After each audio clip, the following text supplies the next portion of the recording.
PDG d'Air France KLM, Benjamin Smith, touchera une rémunération 3 fois supérieure à celle de son prédécesseur, pouvant atteindre 4,2 millions d'euros par an.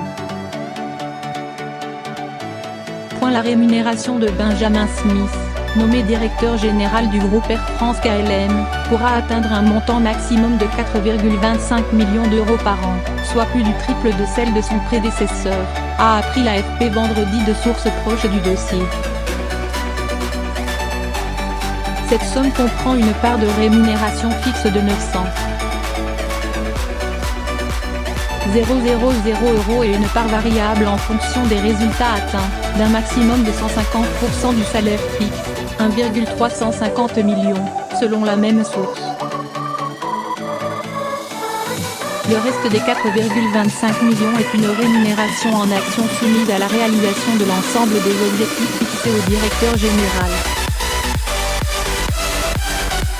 1,1 million d'euros pour son prédécesseur. En 2017, selon le document de référence du groupe, le montant de la rémunération fixe annuelle de Jean-Marc Janaillac, PDG du groupe, avait été de 600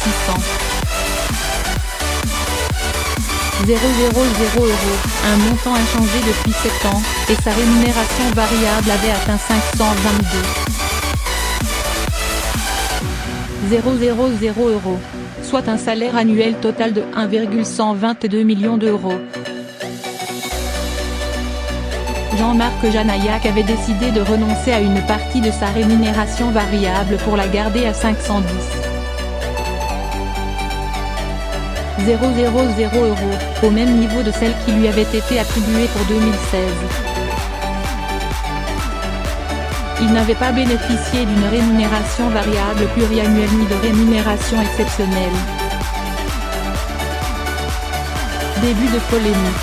La part variable de la rémunération de Jean-Marc Janaillac, 80% de sa rémunération fixe et un maximum de 100% de cette rémunération, reposait sur plusieurs critères de performance, financière et qualitative, liés à l'efficacité de la gouvernance et à la réalisation des objectifs stratégiques et de développement fixés. Benjamin Smith, un Canadien de 46 ans qui était jusqu'alors numéro 2 d'Air Canada, a été nommé jeudi directeur général d'Air France KLM. Le montant évoqué pour sa rémunération a immédiatement provoqué un début de polémique, le député Audi Bertrand Pancher notamment le jugeant déplorable pour l'image de la compagnie auprès de ses salariés et des Français en général.